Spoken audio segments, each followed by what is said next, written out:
ফিতনা বলতে দুনিয়ার জীবন, ফিতনা বলতে শিরিক, ফিতনা বলতে আবার যুদ্ধ জিহাদ সামগ্রিক। এখানে যে ফিতনা বলা হয়েছে সেটা হলো ইমানদারের জীবনে তৌহিদের পথে যে সংগ্রাম, এই সংগ্রামের জন্য তাকে যে স্যাক্রিফাইস করতে হবে, কোরবানি দিতে হবে, ওটা এখনো বোঝানো হয়েছে। তাকে যে কষ্ট করতে হবে, তার জানের ক্ষতি, মালের ক্ষতি, সম্মানের ক্ষতি, নিরাপত্তার ক্ষতি ইত্যাদি ইত্যাদি, এসব কিছুকে কিন্তু ফিতনা বলা হয়েছে। আরবিতে ফাতান শব্দ বলা হয়, ফাতানা এটা মূলধারু, ফাতানু, ফাতানা ইয়াফতিনু, ফাতানা। ফাতান শব্দ বলা হয় আগুনে লোহাকে জ্বালানো, ইউফতানু লোহাকে আগুনে দেওয়া, যে লোহার যে শিকগুলোকে আগুনে দিয়ে সোজা করা হয়, তার মানে খুব কঠিন ব্যাপার। কিন্তু এখানে আমাদের জীবনেও আল্লাহ পাক আমাদেরকে এই আগুনে পুড়ে পুড়ে আমাদের ইমানকে মজবুত করবেন। তো তো লোহার যখন আগুনে পুড়ে, এটার দ্বারা লোহার কিন্তু ক্ষতি হয় নাকি লাভ হয়? এটা হ্যাঁ, ক্ষতি হয়, কম না, এটা লাভ হয়। জংগুলো চলে যায়, লোহার মধ্যে যেগুলো লোহার ক্ষতিকারক জীবাণু আছে, জিনিস আছে, সেগুলো সরে যায় এবং লোহা কিন্তু পিওর হয়ে যায়। এবং সে লোহা দিয়ে পরবর্তীতে অন্যান্য বিভিন্ন শিল্পের মাধ্যমে অন্যান্য জিনিস তৈরি করা যায়। ইমানদারদেরকে আল্লাহ পাক এরকম আগুনে পুড়িয়ে তৈরি করবেন। আল্লাহ পাক বলেন, কেন করবো আমি সেটা? ফালা ইয়ালামান্নাল্লাহু আল্লাযিনা সাদাকু ওয়া লা ইয়ালামান্নাল কাযিবিন। আমি এখানে দেখবো কারা সত্যবাদী, কারা মিথ্যাবাদী। ঈমান আনার পরে দুইটা গ্রুপ। প্রথমত আল্লাহ পাক কোরআন দ্বারা ভাগ করছেন মানব জাতিকে দুই ভাগে ভাগ, যারা কাফের, যারা মুমিন। আবার মুমিনদের মধ্যে দুইটা ভাগ, সাদিকিন, কাযিবিন। আমি তোমাদেরকে পরীক্ষা ফেলবো এই জন্য যেন আমি জানতে পারি কারা তোমাদের মধ্যে সত্যবাদী, কারা তোমাদের মধ্যে মিথ্যাবাদী। মিথ্যাবাদীরা হলো মুনাফিক। আল্লাহ পাক মূলত সাহাবাদের মধ্যে দুটো ক্যাটাগরি করেছেন। এক দল ছিল যারা পরিপূর্ণ রাসূলুল্লাহ সাল্লাল্লাহু আলাইহি ওয়াসাল্লাম সাহাবী মুখলেস ছিলেন, এদেরকে আল্লাহ পাক বলেছেন as-সাদিকিন, যারা ঈমান এনেছে। কারা সেই সাদিকিন? কোরআন এক্সপ্লেনেশন অফ দ্য কোরআন, কোরআনকে ব্যাখ্যা করে। এটা বারবার বলি, আমাদের কোরআনের তাফসীরের কতগুলো মেথড আছে, এই মেথড মতো আমরা চলি। আমরা প্রথমে কোরআনকে দিয়ে কোরআনকে ব্যাখ্যা করি। আল্লাহ পাক বলছেন, আমি তোমাদেরকে পরীক্ষা ফেলবো এই জন্য যেন আমরা কারা সত্যবাদী, কারা মিথ্যাবাদী আমরা জানতে পারি। তো কারা সত্যবাদী সে দেখে নাই, কিন্তু অন্য অনেক আয়াতের মধ্যে আছে, যেমন সূরা হুজুরাতের মধ্যে আছে, ইন্নামাল মুমিনুনা আল্লাযীনা আমানু বিল্লাহি ওয়া রাসূলিহি সুম্মা লাম ইয়ারতাবু ওয়া জাহাদু বিআমওয়ালিহিম ওয়া আনফুসিহিম ফি সাবিলিল্লাহ উলাইকা হুমুস সাদিকুন। ঈমানদার হলো ওরা যারা ঈমান আনবে। কেমন ঈমান? সংশয় মুক্ত ঈমান। সুম্মা লাম ইয়ারতাবু, ঈমান এনেছে তারপর তাদের মধ্যে কোনো সংশয় নেই। বর্তমান বিশ্বের মুসলমান তো অনেক, কিন্তু যারা সংশয়বাদী মুসলমান, এটা সংশয়। এরা গণতান্ত্রিক মুসলিম, মডারেট মুসলিম, লিবারেল মুসলিম, তারপরে আর কি আছে, ট্রেডিশনাল মুসলিম, কত ক্যাটাগরির মুসলিম। সংশয় মুক্ত ঈমান ছিল সাহাবাদের। তারপরে কি করবে? তারপরে তারা জান দ্বারা, মাল দ্বারা জিহাদ করবে।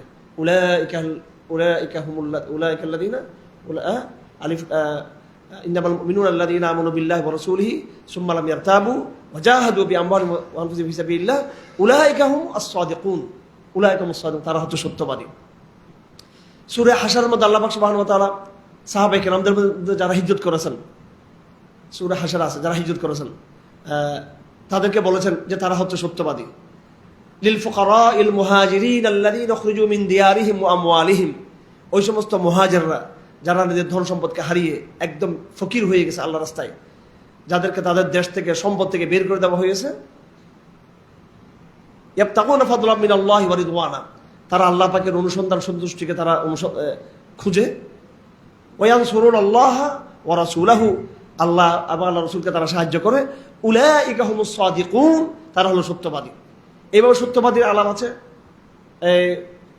সূরা তাওবার মধ্যে। সূরা তাওবার মধ্যে তবুক যুদ্ধের সময় যে সমস্ত মুনাফিকরা পিছিয়ে পড়েছিল, তার বিপরীতে সাহাবায়ে কেরামদের মধ্যে কেউ কেউ যারা বিভিন্ন উযর কারণে যেতে পারেনি, আল্লাহ পাক সুবহানাহু ওয়া তাআলা তাদের তওবা করেছেন, তওবা কবুল করেছেন। তো সূরা তাওবাতে কয়েকটা আলাপ আছে, তার মধ্যে বিশেষ করে তবুক যুদ্ধের কথা আছে। তবুক যুদ্ধের আলাপের মধ্যে যারা যুদ্ধে অংশগ্রহণ করেছে তাদেরকে আল্লাহ পাক সত্যবাদী বলেছেন। আর যুদ্ধে যে সমস্ত সাহাবারা অংশগ্রহণ করতে পারেনি বিভিন্ন কারণে, কিন্তু তাদের মনটা যুদ্ধের মধ্যে পড়েছিল, তারা কিন্তু মন থেকে যুদ্ধ বিদ্বেষী ছিল না, তারা কিন্তু যুদ্ধ যেতে চেয়েছেন, কিন্তু বিভিন্ন কারণে যেতে পারেনি। অনেকে তারা অশ্রু ভাসিয়ে দিয়েছেন, তাদের সামর্থ্য ছিল না। অনেকে আছেন তারা মারাত্মকভাবে তওবা করেছেন। অনেকে ছিলেন সাহাবায়ে কেরাম যারা যুদ্ধে না যাওয়ার কারণে তারা এই মদিনার মসজিদের যে স্তম্ভ ছিল, খুঁটি ছিল, সেখানে তারা তাদেরকে বেঁধে রেখেছেন এবং তারা সত্য কথা বলেছেন। মুনাফিকদের মতো এসে রসুল্লাহর কাছে যুদ্ধে না যাওয়ার মিথ্যা বাহানা তারা পেশ করেন নাই। যারা মিথ্যা বাহানা পেশ করেছে, রসুল্লাহ তাদেরকে কোনো শাস্তি দেন, ঠিক আছে। কেউ বলছে আমার মায়ের অসুখ, বাবার অসুখ, আমার এটা, ঠিক আছে, রসুল্লাহ এগুলো ঠিকই বুঝতেন। মুনাফিকরা মিথ্যুক মুনাফিকদের চরিত্র মিথ্যা কথা বলা, বাহানা পেশ করা। আর যারা সাহাবায়ে কেরাম বড় অংশ তো চলে গিয়েছেন, কিছু যারা যেতে পারেননি, তারা সত্য কথা বলে নিজেদেরকে পেশ করেছেন রসুল্লাহ দরবারে। আল্লাহ পাক সুবহানাহু ওয়া তাআলা উভয় শ্রেণীকে বলেছেন তারা সত্যবাদী। সুতরাং এই জমানায় যারা মুজাহিদিন, এরা যেমন সত্যবাদী, যাদের কলিজাটা ওখানে পড়ে থাকবে, এরাও কিন্তু সত্যবাদী। তারা ফ্যান্টাসি করবে, এরা না। ফ্যান্টাসি এগুলো না, ফেসবুকের ফ্যান্টাসি এটা না, এটাই সাদিকিন না এগুলো। উলাইকাল ফ্যান্টাসি এরা হচ্ছে ফ্যান্টাসি। মনে কষ্ট হয় লাভ নাই কোনো কিছু। আচ্ছা, তো এই আয়াত মুসলমানদের মধ্যে দুটো ক্যাটাগরি করা, সত্যবাদী এবং মিথ্যাবাদী। এই আয়াতটা সূরা তওবাতে আছে এবং সূরা আলে ইমরানের মধ্যে আল্লাহ পাক বলেছেন যে আমি আলে ইমরানের আয়াত নম্বর 142, আমি হাসিব তোমাদের খুল জান্নাহ, তোমরা কি মনে করো এমনি এমনি ব্যস্ত তোমরা প্রবেশ করবা? এত সহজ না, শুধু ঈমান আনলেই ব্যস্ত প্রবেশ করবা এটা না। তো আমাদের তবলিগি ভাইরা, এই তবলিগি মেহনত অনেক ভালো মেহনত। আমি একদম আনুষ্ঠানিকভাবে আমি বলতেছি যে আপনারা মকামি কাজে তবলিগ জমাতে যুক্ত থাকবেন। আপনারা তবলিগে মেহনত করার দরকার। এটার দ্বারাই মসজিদে আসা যাওয়া, আমলের কিছু তরকিব হয়ে থাকে। কিন্তু নেগেটিভটা কিন্তু নিয়েন না ভাই। তবলিগ জমাতের নেগেটিভটা হলো যত জিহাদের আছে সবগুলো হচ্ছে ওই এখানে প্রথমত এখানে ঘুরা মেরে দুস্থ বুজুর্গ করতে থাকে সারা জীবন, ঠিক আছে। এই নেগেটিভ আমার নেওয়ার দরকার না, কিন্তু আমলটা নিব, এই কাজটা দরকার, প্র্যাকটিসটা হওয়া দরকার আমাদের। এই জন্য আমরা নিজেরাও তবলিগ জমাতে সময় দিই, কারণ ফিতনার জমানায় এই মেহনতগুলো আঞ্চলিক স্থানীয় মেহনতগুলো খুব জরুরি। মসজিদ কেন্দ্রিক নামাজের মেহনত, এই জন্য আপনি সালাফি ঘরানার হতে পারেন, যে কোনো ঘরানার হতে পারেন, কিন্তু তবলিগের মকামি দাওয়াতের মেহনতটাকে আমরা প্রমোট করবো, নিজেরা এটাতে সম্পৃক্ত থাকবো। নেগেটিভটা কিন্তু নেওয়া যাবে না। ওনারা অনেক আমাদের ভাইয়েরা, ওনাদের আরো আলম হওয়া, ওনাদের এলমি আলোচনা করা দরকার। জিহাদের আয়াত নেওয়া দরকার আছে এখানে। তবলিগের আয়াত তো শত শত আয়াত আছে কোরআন শরীফে, নবীদের কাসাসের কাহিনী আছে, এগুলো বললে হবে। তো জিহাদ দিয়ে তবলিগ বোঝার কোনো দরকার নেই। আবার তবলিগের আয়াত নিয়েও জিহাদ বলার দরকার নেই। জিহাদের আছে প্রচুর আয়াত, তবলিগের আয়াত তবলিগ সম্পর্কে আছে। যাই হোক, তো আল্লাহ পাক বলেছেন এটা শুধু যথেষ্ট নয় যে তোমরা ঈমান আনবা। এটা আমি তবলিগ জমাতের কথা প্রসঙ্গতে চলে আসছে। হ্যাঁ, যারা আমরা মনে করি যে দ্বীনের মেহনতের নামে শুধু আমি নিজে আমল করলাম আর কিছু দাওয়াত দিলাম, এটাই যথেষ্ট না। আল্লাহ বলেছেন ওয়ালাম্মা ইয়ালামিল্লাহুল্লাযীনা জাহাদু মিনকুম ওয়া ইয়ালামাস সাবিরিন, যতক্ষণ না কারা মুজাহিদিন এবং কারা সাবিরিন, এটা যতক্ষণ জানবো না ততক্ষণ তোমরা জান্নাতে ঢুকার তোমরা চিন্তাও করিও না। তোমরা এখানে এইভাবে সূরা বাকারাতে আসছে আল্লাহ পাক সুবহানাহু ওয়া তাআলা ওয়াস-সাবিরিন ফিস সাররাই ওয়াদ-দাররা, যারা আল্লাহ পাক বলেছেন সামগ্রিক গুণাবলী বলেছেন ইমানদারদের, ইমান যারা আনবে, এতিমদের যারা, গরিবদেরকে যারা দান করবে, নিকট আত্মীয় স্বজনকে, মিসকিনদেরকে এবং অসহায় লোকদেরকে, মুসাফিরদেরকে, দাস দাসীদেরকে মুক্ত করবে, যারা ওয়াফির রিকাব, যারা কারাবন্দী বা যারা বা দাসত্বে যারা আছেন, নামাজ কায়েম করবে, যাকাত দান করবে, ওয়াদা যারা পরিপূর্ণ করবে, এবং আস-সাবিরিনা ফিল বাসাই ওয়াদ-দাররাই ওয়া হিনাল বাস, যারা লড়াইয়ের ময়দানে, অসুস্থতার সময়, কষ্টের সময়, ওয়া হিনাল বাস এবং যুদ্ধের ময়দানে যারা দৃঢ়পদ থাকবে, উলাইকাল্লাযীনা সাদাকু, তারা হচ্ছে সত্যবাদী। তো আজ এই সূরা আনকাবুতের শুরু দিয়ে যেটা বলা হয়েছে যে তোমাদের জন্য এটা যথেষ্ট নয় যে তোমরা শুধু ঈমান আনবা, এটা যথেষ্ট নয় যতক্ষণ না তোমরা স্যাক্রিফাইস তোমরা না করো। এটার দ্বারা আল্লাহ পাক কারা সত্যবাদী কারা মিথ্যাবাদী এটা জেনে দিবেন। আল্লাহ পাক সুবহানাহু ওয়া তাআলা আমাদেরকে মুনাফিক মুসলমান না হয়ে মুজাহিদ সত্যবাদী ইমানদার হওয়ার তৌফিক দান করুন আমাদেরকে। এবং এই জিহাদ, এটার দ্বারা আল্লাহর কোনো লাভ নাই। ওয়ামান জাহাদা ফাইন্নামা ইউজাহিদু লিনাফসিহি, যে মুজাহিদ হবে সে তার কল্যাণেই, হি ইজ বেনিফিশিয়ারি, নিজের কারণে নিজে সেলফ বেনিফিশিয়ারি, সে নিজেই বেনিফিশিয়ারি এর দ্বারা, তার লাভ। আল্লাহর কোনো এখানে লাভ নাই, এখানে তার নিজের জন্যই করতে হবে জিহাদটা। ইন্নাল্লাহা লাগানিয়ুন আনিল আলামিন, আল্লাহ পাক সমস্ত জগৎ থেকে আল্লাহ পাক বেরিয়ে আসে। আচ্ছা, মা বাবার সেবা করতে বলা হয়েছে। শিরকের কথা বললে সেখানে মা বাবার কোনো অনুগত্য থাকবে না। এবার একদল লোকের কথা বলা হচ্ছে, যখন তারা বলে আমরা ঈমান এনেছি। ওয়া মিনান নাসি মান ইয়াকুলু আমান্না বিল্লাহ, আয়াত নম্বর 10। ফাইদা উযিয়া ফিল্লাহি জাআলা ফিতনাতান নাসি কাযাবিল্লাহ, যখন মাইল শুরু হয়ে যায় তখন বলা যায় আরে কি গজবটা শুরু হলো, এই সমস্ত এগুলো কি, এগুলো তো আমরা বলি নাই, এগুলো কেন হয়ে গেল, হাই হুতাশ। আর এই পরিস্থিতিকে সে মেনে নিতে পারে না, সিচুয়েশনকে সে মেনে নিতে পারে না। এটা এটা এটা এটা কাম্য ছিল না, কেন এমন হয়েছে, হাই হুতাশ। ঠিক আছে, এরকম ইয়ানফসি পার্টিগুলো আমরা কারাগারে দেখছি। ইয়ানফসি পার্টিগুলো আল্লাহ রাস্তার সঠিক মুজাহিদ যারা দীর্ঘদিন কারাগারে থাকার পরে কিনা হতাশা নাই, আর পলিটিক্যাল অ্যাঙ্গেল থেকে যারা গেছে বুঝতেছেন আমাদের ভাই ব্রাদাররা, ওনাদের ইয়ানফসির যে অবস্থা ওখানে। তো যাই হোক, তো এখন আমরা বড় বড় কথা বলি, কিন্তু যখন সিচুয়েশন যখন বিপরীত হয় তখন জাআলা ফিতনাতান নাসি কাযাবিল্লাহ, তো তারা এটাকে মনে করে এটা আল্লাহ আযাব আসছে মনে হয়। আল্লাহ বলে এটা তো পরীক্ষা, এটা হচ্ছে পরীক্ষা, কিন্তু তারা এটাকে আল্লাহর আযাব ধরে। আর যদি সিচুয়েশন যদি বিজয়ের দিকে যায়, লাভজনক কিছু হয়, তখন তারা বলে হ্যাঁ আমরা তো আপনাদের সাথে ছিলাম, ইন্না কুন্না মাআকুম, আমরা আপনাদের সাথে ছিলাম, আপনার সাথে ইন্না কুন্না মাআকুম। আওয়ালাইসাল্লাহু বিআলামা বিমা ফি সুদুরিল আলামিন, আল্লাহ পাক কি জানেন না তো জগৎবাসীর অন্তর কি আছেন সেটা আল্লাহ পাক খুব ভালো করে জানেন। ওয়ালা ইয়ালামান্নাল্লাহু আল্লাযীনা আমানু, এবং আল্লাহ পাক জেনে নেবেন এই ফিতনা দিয়ে, এই কষ্ট দিয়ে, বিপর্যয় দিয়ে, মুসিবত দিয়ে, যুদ্ধ লাগাই দিয়ে, বা যে কোনো একটা দুর্ঘটনা ফেলে দিয়ে আল্লাহ পাক জেনে দিবেন আল্লাযীনা আমানু, কারা ঈমানদার, ওয়ালা ইয়ালামান্নাল মুনাফিকিন, এবং কারা মুনাফিক। কি সুন্দর দেখুন, কোরআনের আরেকটা মেথড আছে আমাদের, সেটা হলো কোরআনের এই বয়ানটাকে বর্তমান বাস্তবতার সাথে কি করা, প্রাসঙ্গিক করা। তো আল্লাহ পাক কি বলতেছেন, কিছু লোক আছে যারা বলে ঈমানদার, তারা নিজেকে ঈমানদার দাবি করে, কিন্তু কষ্টে পড়লে তারা এটাকে মেনে নিতে চায় না যে আমরা তোমাদের সাথে ছিলাম না, আমরা তোমাদের সাথে নাই। আবার যখন বিজয় যখন আসে, অবশ্যই তাহারা বলিয়া থাকেন ইন্না কুন্না মাকুম, অবশ্যই আমরা তোমাদের সাথে ছিলাম বিজয়ের সময়। এরপরে কিছু কাহিনী এখানে আসছে নবীদের। সূরা আল-আনকাবুতের আয়াত নাম্বার 23 নম্বর আয়াত। একটা সাইকোলজি, যারা সংশয়বাদী, যারা কাফের, ইমানদারের সাইকোলজি আর কাফেরদের সাইকোলজি বেশ কম আছে। কাফের হচ্ছে হতাশবাদী। জার্মানিতে একটা দর্শন আছে হতাশা, দেখছেন না কেন, কি নাম এটার, হতাশাবাদ। কি বাদ? হতাশাবাদ। কাণ্ড দেখছেন এটা, মানে ফাইজলামি, ভণ্ডামি, জালিয়াতি, আর মানে যা আছে আমাদের এই শিক্ষা ব্যবস্থার ভিতরে, এগুলা পরে পরে আমাদের বড় বড় ইউনিভার্সিটি টিচাররা গর্ব করে আমরা আধুনিক শিক্ষায় শিক্ষিত। হতাশবাদ এটাও ঠিক একটা জার্মানির একটা দর্শন, এটা হতাশবাদ। নিটশে হতাশবাদ। সংশয়বাদ, এটাও তো বুঝতেছি না আল্লাহ আছে না নাই, এটা নাকি একটা বিরাট দার্শনিক অবস্থান এটা। হ্যাঁ, কি এটার নাম হচ্ছে সংশয়বাদ। এটা বিরাট একটা সংশয়, বলে উনি সংশয়বাদী ছিলেন, উনি সংশয়বাদের দার্শনিক।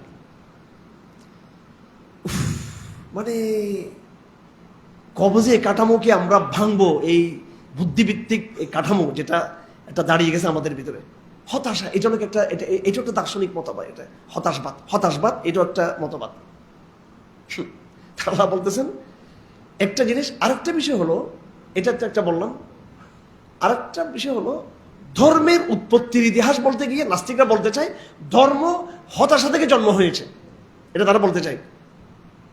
যারা জীবনবাদী, জীবন মানে আমি কমফোর্ট করব, জীবন মানে আমি ব্যবসা করব, জীবন মানে আমি কৃষিকাজ করব, আমি সার্বক্ষণ আমি সাহস হয়ে থাকবো। আর আখিরাত হলো একটা আশাবাদ, এটা একটা হতাশার জায়গা থেকে। জীবন সম্পর্কে যারা হতাশ, তারা নাকি ধর্ম করে। ধর্মের ব্যাখ্যার মধ্যে এটা কিন্তু বলা হয়ে থাকে। জানি না আপনারা সবাই শিক্ষিত মানুষ, এগুলো কতটুকু পড়ছেন না পড়ছেন। আমি তো প্রচুর এই বিষয়গুলো, এই আধুনিক যারা সংশয়বাদী নাস্তিক, এদের মাইন্ডগুলো বুঝার চেষ্টা করি, এদের লিটারেচারগুলো পড়ি। তারা বলতে চায় ধর্মের উৎপত্তি থেকে, হতাশা থেকে, নৈরাশ্যবাদ থেকে ধর্মের উৎপত্তি। অথচ তারা নিজেরাই নৈরাশ্যবাদ জন্ম দিয়েছে। আমি নাম বললাম যে নিটশে, তার দর্শন হলো হতাশবাদ। এটা একটা হতাশ থাকা। তারপরে আপনার গৌতম বুদ্ধ, তার মতবাদ কি, কিরে মানুষ মরে যায়, রোগী দেখছে মানুষ, অসুস্থ হয়। আবার দেখছে একটা গরিব মানুষ গরিব হতে পারে, আল্লাহ জানে আগডুম বাগডুম ঘটনা সত্য না মিথ্যা আল্লাহ জানে। এই 3টা ঘটনা নাকি ঘটনার পরে উনি নাকি রাজদরবার ছেড়ে দিচ্ছেন। প্রথমে দেখছে রাজদরবার থেকে বের হয়ে দেখছে মানুষ একটু অসুস্থ, ঠিক আছে মানুষ অসুস্থ হতে পারে। এরপরে দেখছে মানুষ ভিক্ষা করতেছে, আরে আবার গরিব মানুষ আছে জগতের মধ্যে। আরেকবার দেশের লাশ, আল্লাহ মানুষ মরে যায়, দৌড় বাদ দে, রাজদরবার বাদ দে। সে হতাশাবাদ নিয়ে তো বৈরাগ্যবাদ বৌদ্ধবাদ নাকি তৈরি হয়েছে এখান থেকে। আমার মনে হয় না গৌতম বুদ্ধ যদি সত্যিকার কোনো এই সংস্কারবাদী মানব হয়ে দেখেন এই সমস্ত ফাইজলাম উনি করছেন, উনি বললো হয়তো তৌহিদবাদী কথাই বলে গেছেন, জানি না আল্লাহ আলম। অবশ্যই আমি তার বই যেটা পড়ে দেখছি, এটা আবার কেউ ইয়ে মানে আমার নিয়ে আবার কথা বল, ওই হিন্দুদের সাথে একটা ডায়লগ করছিলাম এটা নিয়ে উল্টা পুল্টা, আমি নাকি রামকৃষ্ণ নবী বলছি আমি। হ্যাঁ মানে মানে একটা মূর্খ সমাজে কথা বলাও বড় বিপজ্জনক এখানে। আমি রামকৃষ্ণ নবী বলছি, এটা তালিম ইসলাম একটা রেফারেন্স আছে, ওইটা আমি নিয়ে আসছি এখানে, যে তাদের ব্যাপারে কি মন্তব্য করতে হবে এখানে। একটা গ্রুপ সবাইকে নবী দাবি করে, হ্যাঁ, আরেকটা গ্রুপ অ্যাবসলিউটলি বলে এরা সবাই কাফের ছিল। আমাদের অবস্থানটা হচ্ছে একদম অধিক যারা হয়ে গেছে, জরথ্রুস্ট, গৌতম বুদ্ধ এবং রামকৃষ্ণর অতীত, এদের ব্যাপারে আমাদের জানা নেই এরা আসলে কারা ছিল এটা। হ্যাঁ, তো আল্লাহবাক বলছেন অনেক নবীদের কাহিনী, আল্লাহবাক কোরআনে বলছেন অনেক কাহিনী বলেন নাই। তো সেই হিসেবে আমাদের অবস্থান নিরপেক্ষ ছিল এবং তালিম ইসলাম এটা পরিষ্কার আগে থেকে লেখা আছে, ওইটা আমি তুলে ধরেছিলাম এখানে। তা আমার একটা ব্যক্তিগত অনুভূতি, আমি বৌদ্ধদের ত্রিপিটক পড়ে আমি দেখছি, আমি মূল যেটা বৌদ্ধদের বই, এই বইয়ের সাথে বৌদ্ধদের যেটা বাজারে যেগুলো লিটারেচার, এগুলো আমি কোনো মিল পাই নাই, আমি কোনো মিল পাই নাই। যেমন বাজার একটা কথা প্রসিদ্ধ আছে, এই বৌদ্ধ ধর্ম হচ্ছে নাস্তিকতাবাদ ধর্ম, আল্লাহর কনসেপশন এখানে নাই। অথচ আমি বৌদ্ধদের মূল ত্রিপিটকে পড়ে দেখছি আল্লাহর কনসেপশন ওখানে আছে কিন্তু। হ্যাঁ, যাই হোক, আলোচনা অনেক গভীরে চলে গেলে তো আবার বিয়ে হয়ে যাবে, আমাদের সময় কম। এখানে আল্লাহ একটা আয়াত বলেছেন এখানে, والذين كفروا بآيات الله ولقائه أولئك يئسوا من رحمته وأولئك لهم عذاب أليم। যারা আল্লাহর সাক্ষাৎকে অস্বীকার করে, আল্লাহর সাথে যারা কুফরি করে, উলাইকা ইয়াইসু মিন রাহমাতি, তারা হতাশবাদ। কুফর একটা হতাশবাদ, কুফর হচ্ছে একটা হতাশবাদ। কুফর মানে হলো আল্লাহর সাথে আমার সাক্ষাৎ হবে না। কেন? আমি এমনি এমনি সৃষ্টি ওই দুনিয়াতে আসিনি, আমার একটা বোঝাপড়া আছে, আমার স্রষ্টাকে আমি দেখতে চাই, আমার মুনিবকে আমি দেখতে চাই, আমার অভিভাবককে আমি দেখতে চাই। আমি এইভাবে হতে পারবো না। আমি দুনিয়াতে আমি আল্লাহকে দেখিনি, আল্লাহর আলামত দেখেছি, কিন্তু আল্লাহর সাথে আমি সরাসরি আমি মন ভরে আমি পূর্বকে দেখতে পারি না, কিন্তু দেখা সাক্ষাৎ হওয়া উচিত, আমার দেখা উচিত। এই জন্য মৃত্যুর কনসেপ্ট, মৃত্যুর যে থিওরি, এটা হলো কি প্রেম। প্রেম মৃত্যুটাকে আমরা নিব যে আল্লাহর সাথে, মহান রবের সাথে সাক্ষাতের একটা কি মাধ্যম হচ্ছে মৃত্যু। মৃত্যু ছাড়া কি আল্লাহর সাথে ডাইরেক্ট সাক্ষাৎ করার সুযোগ আছে? যারা কুফর তারা আল্লাহকে বিশ্বাস করে না। আল্লাহকে বিশ্বাস না করা মানে হলো যে আমরা মানুষ এমনি এমনি দুনিয়াতে আসছি, আমাদের আসলে কোনো অভিভাবক নাই, আমাদের কুল কিনারা নাই, ডান নাই, বাম নাই, সামনে নাই, পিছ নাই, এমনি এমনি আমরা এসেছি। আমরা হলাম এমনি গরু ছাগলের মতো, কুত্তার মতো, শিয়ালের মতো, ব্যাঙের মতো, কুমিরের মতো, গরু আর গাছপাতার মতো এমনি আসছে। আমাদের জীবনের কোনো কিছু নাই। ইমানদারের জীবন সেটা নয়। ইমানদার বলে আমাকে প্ল্যান করে এখানে পাঠানো হয়েছে, নিশ্চয় একজন আমাকে পাঠিয়েছেন, তিনি আমার স্রষ্টা, তিনি আমার অভিভাবক, তিনি আমার সাহায্যকারী। I am accountability to my, আমার গার্ডিয়ান। আমি আমার আল্লাহর কাছে আমি কি জবাবদিহিতা আছে, আমার কি আছে, আমার জবাবদিহিতা আছে। I am bound to my Allah, তার কাছে আমার বাইন্ডিং আছে, তার কাছে আমার অ্যাকাউন্টেবিলিটি আছে, জবাবদিহিতা আছে তাকে ফিরতে, এবং তিনি আমাকে পুরস্কার দিবেন, তিনি আমাকে ইনশাআল্লাহ, তিনি আমাকে আদর করবেন, তিনি আমাকে কিয়ামত দিন তিনি আমাকে সাক্ষাৎ দিবেন, তিনি, হ্যাঁ, তার সাথে আমার কথা হবে, আমরা তার সাথে ভিড়বো, নাকি হবে কিনা, আল্লাহকে দেখবো কিনা কিয়ামত দিন, ইনশাআল্লাহ। ইনশাআল্লাহ কেন বলতেছে? এটা তো মস্তানিদ আকীদা, আল্লাহকে আমরা কিয়ামত দিন দেখবো, এটা হ্যাঁ, ও ইনশাআল্লাহ বলছে। এই জন্য আমরা কুফর, আবার আল্লাহ না করুক যদি ফয়সালা যদি উল্টা পাল্টা হয়ে যায়, সেই জন্য ঠিক আছে ওই সব বলা। কিন্তু আমরা তো ইমানদার, ইমানের মধ্যে ইনশাল্লাহ আছে নাকি? হ্যাঁ, আমরা তো ইমানদার, এখানে ইমানের মধ্যে ইনশাল্লাহ নেই। ইমানের মধ্যে কি নেই? ইনশাল্লাহ আলহামদুলিল্লাহ আছে। হ্যাঁ, তো আচ্ছা, যাই হোক, এরপর আল্লাহ সুবহানাহু ওয়া তাআলা এখানে নবীদের কাহিনী এখানে বলেছেন, বিভিন্ন নবীদের কাহিনী নিয়ে আসছেন। আলেম শব্দের অর্থ কি? আমাদের দেশে আলেম মানে যারা মাদ্রাসা পড়ায়, শরিয়া যারা শিক্ষা দেয়, কিন্তু কোরআনের ভাষায় আলেম মানে হলো যারা আকীদার আলেম। তিলকাল আমসাল নদরিবুহা লিন্নাস ওয়া মা ইয়াকুলুহা ইল্লাল আলিমুন। আমি কোরআনে কারীমে না, এর আগে একটা মেসাল আল্লাহ পাক দিয়েছেন, এটা হচ্ছে মুনাফিকদের মেসাল। কি মেসাল? মাসালুল্লাযীনা ইত্তাখাযু মিন দুনিল্লাহি আউলিয়াআ কামাসালিল আনকাবুত ইত্তাখাযাত বাইতান ওয়া ইন্না আওহানাল বুয়ুতি লাবাইতুল আনকাবুত লাউ কানু ইয়ালামুন। মুনাফিকরা আল্লাহ ছাড়া অন্যের উপর তারা ভরসা করে, আল্লাহ ছাড়া অন্যকে তার বন্ধু হিসেবে নেয়। হ্যাঁ, এটা মুনাফিকদের বড় আলামত হচ্ছে ওয়ালা। মুনাফিকদের বড় আলামত হলো তারা ওয়ালা প্রতিষ্ঠা করে। এই তারা যাদেরকে নিজেদের বন্ধু এবং অভিভাবক মনে করে, আল্লাহ পাক বলেন উদাহরণ হলো কামাসাল আনকাবুত, মাকড়সার মতো। এবং পৃথিবীতে সবচেয়ে দুর্বল গ্রহ হলো মাকড়সার ঘর। সুতরাং মুনাফিকদের ভরসা বড় বড় পরাশক্তির উপরে, কাফের শক্তির উপর, দজ্জাল শক্তির উপরে।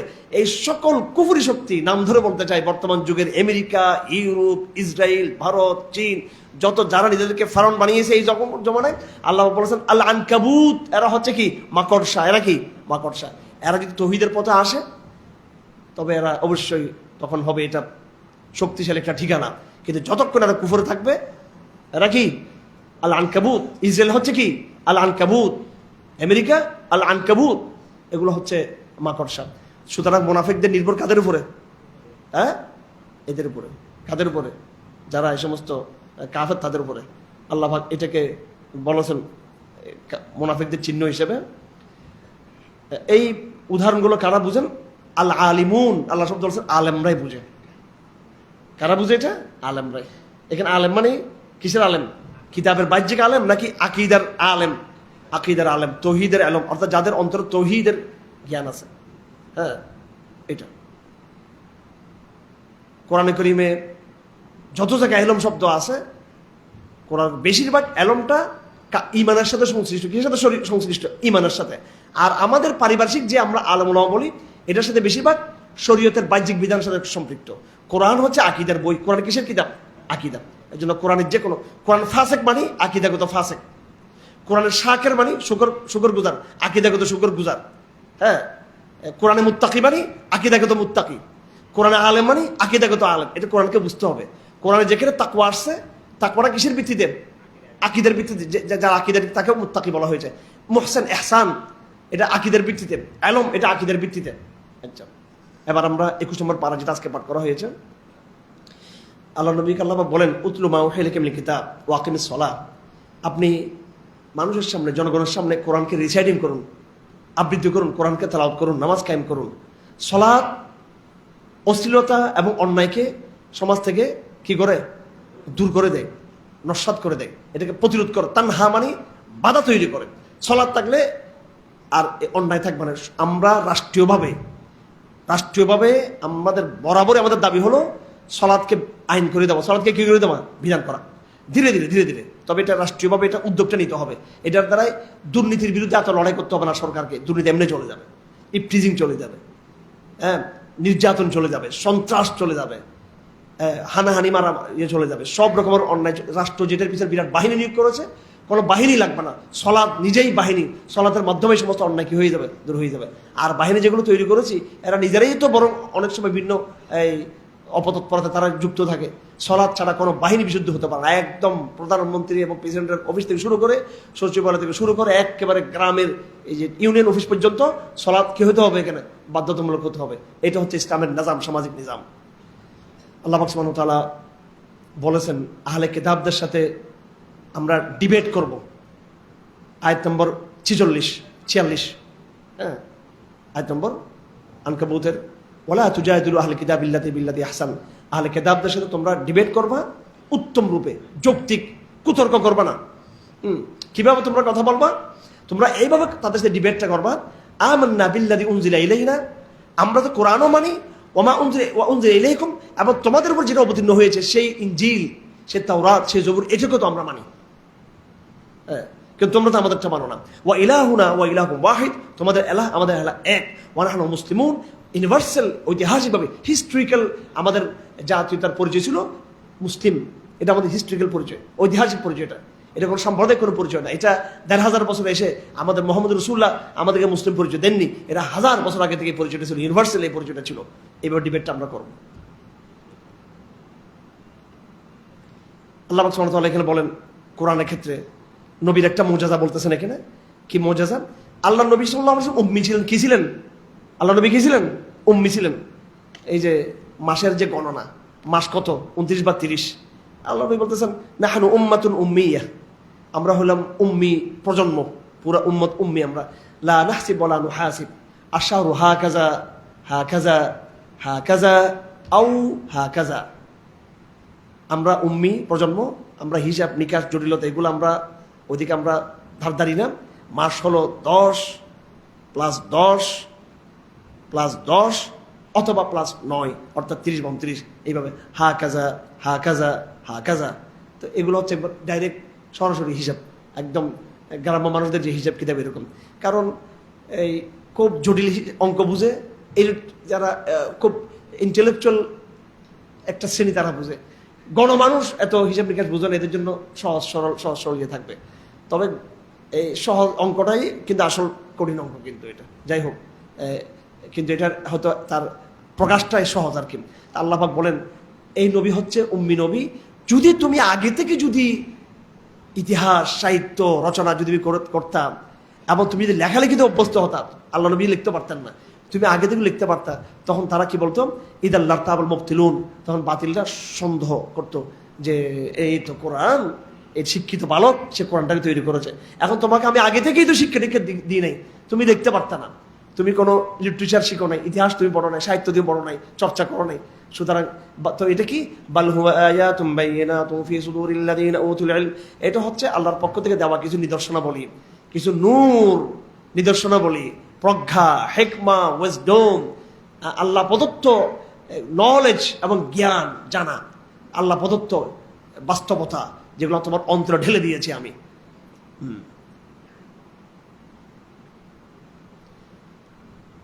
কোরআন নিজে একটা মুজিজা। কাফেররা বলে আপনি নবী হয়ে থাকলে আমাদেরকে নিদর্শন দেখান। মুসা আলাইহিস সালাম তো লাঠি ছিল, ঈসা আলাইহিস সালামের এভাবে কুষ্ঠরোগকে ভালো করে ফেলতেন, মৃতকে জীবন্ত করে দিতেন, আপনি আমাদেরকে নিদর্শন মুজিজা দেখান। আল্লাহ পাক বলেন আওয়ালাম ইয়াকফিহিম আন্না আনজালনা আলাইকাল কিতাব ইউতলা আলাইহিম, যে কোরআন যে নাযিল হচ্ছে এটাই তো আল্লাহ পাকের বড় নিদর্শন, ঠিক কিনা? আমাদের হাতে কি আছে? কোরআন আছে। দেখেন ১৫০০ বছর হয়ে গেছে, কোরআন কিন্তু সাস্টেন করছে, কি করছে? সাস্টেন করছে। কিন্তু তাওরাত, ইনজিল, জবুর এগুলো আছে, মুসা ইসলাম লাঠি কোথায়? কোনো নবীদের কোনো মুজিজা সাস্টেন করে নাই, কিন্তু কোরআন কিন্তু রয়ে গেছে এবং রয়ে যাবে শেষ পর্যন্ত। এটাকে আর বিলুপ্ত করার কোনো গেলে আর কোনো এটা আর সুযোগ নেই। ইতিহাসে বড় বড় ঘটনা মুসলমানরা পার হয়ে গেছে, বিশাল বিশাল ঢেউ মুসলমানরা এগুলা ফাংশন করছে, এগুলো কোরআনকে আর দমানো সম্ভব না। আর কোরআন নিজে একটা মুজিজা, কোরআনের সাস্টেনিটি, টিকে থাকা। কোনো বুক, কোনো কিতাব এত হাজার বছর ধরে বিশুদ্ধ অবস্থায় টিকে থেকে যায়নি।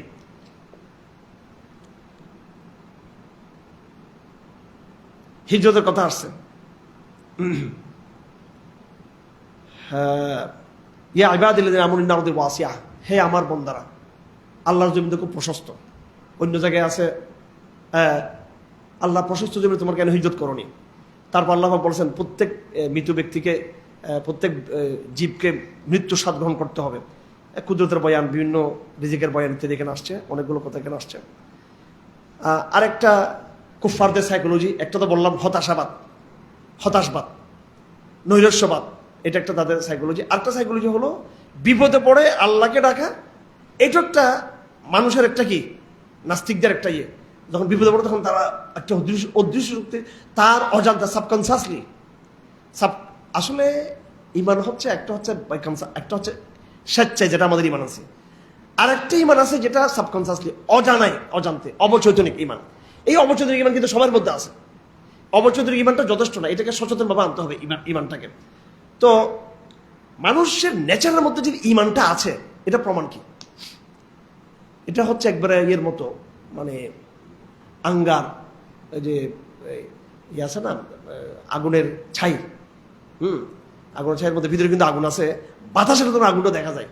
ঠিক আল্লাহ পাক বলতেছেন, এইটা সূরা ইউনূসের মধ্যে আছে। সূরা ইউনূস এখন আমরা তাফসীর করেছিলাম 22 নম্বর আয়াত। যখন জাহাজ যখন চলে, সাম্পান যখন চলে, তারা তো খুশি হয়। পরে যখন ঢেউ উত্তাল তরঙ্গ শুরু হয়ে যায়, যে কোনো মুহূর্তে সে ডুবে যাবে, দাউল্লাহ মুখলিসিন লাহুদ্দিন, একদম শিরক মুক্ত ইমানের সাথে তারা ডাকা শুরু করে আল্লাহকে, একরকম আল্লাহকে তখন ডাকে। এটা হচ্ছে একবার তাদের সুপ্ত ইমান, মানুষের প্রতিভার মধ্যে। প্রত্যেকটা হাদিসে আছে প্রত্যেকটা মানব জাতির প্রতিভার মধ্যে ইমান রয়েছে। কুল্লু মাউলুদিন ইউলাদু আলাল ফিতরাহ, প্রত্যেক নবজাতক তাকে ফিতরার উপর তৈরি করা হয়, তার জন্ম হয়। ফিতরা হলো আরবিতে বলা হয় আল ফিতরা, এটা আরবি হলো আল ইস্তিআদাদ আল মুতাহাইয়ি লিকবুলিল হক, আল মাওহাবাতুল মুতাহাইয়িআতু লিকবুলিল হক। এটা হলো এমন একটা প্রতিভা যেটা হককে কবুল করে। তাহলে পৃথিবীর সমস্ত মানুষ এরা অবচেতনিক কিরি ঈমান, প্রত্যেকের হৃদয়ে কিন্তু কি আছে? সুপ্ত ঈমান আছেন। সুপ্ত ঈমান কি যথেষ্ট? বাংলাদেশ আবার সুপ্ত গুপ্ত একটা পলিটিক্যাল টার্ম নাকি আরে ভাই? হ্যাঁ হ্যাঁ, পলিটিক্যাল কিন্তু সুপ্ত গুপ্ত চলে, কিন্তু এই আলাপটা ভিন্ন আলাপ। এটা একবার বৈজ্ঞানিক আলাপ। সুপ্ত গুপ্ত এটা হচ্ছে কি বৈজ্ঞানিক আলাপ। প্রত্যেকটা মোদির কলজের ভিতরে কি আছে? সুপ্ত এবং গুপ্ত ঈমান আছে, যেটা সে এটা যথেষ্ট বলে। এর ভিতরে তো ন্যাচারালি ঈমানের ইয়েটা আছে, এটা যথেষ্ট নয়। সে তো ওই তার প্রতিভার ভিতরে লুকিয়ে থাকা তার সুপ্ত ঈমানটাকে সে কি বিকাশ ঘটায়নি? বিকাশ ঘটিয়েছে। এই জন্য আল্লাহ পাক বলেন ইন্নামা বাকিকুম আলা আনফুসিকুম। এই যে আমরা যে আল্লাহকে মানি না, এটা কেন নিজেকে অস্বীকার করা, কারণ আমার হৃদয়ের ভিতরে তো ঈমানের ডাক কিন্তু কি আছে। হ্যাঁ, ট্রাম্প যখন এই যে সাগর যখন সে কি যখন উত্তাল তরঙ্গে পড়ে যাবে, সেও কিন্তু বলবে গড গড গড ও মাই গড, এরকম করা শুরু করবে। হ্যাঁ, প্রত্যেকটা কাফের এক্সিডেন্ট ওপর ও মাই গড এরকম গড গড করা শুরু করে, ঈশ্বর খোদা ডাকা শুরু করে। সবাই ডাকে কিনা বলেন আপনারা? ডাকে। অ্যাক্সিডেন্ট হয়ে গেল দেখবেন এদের মুখে।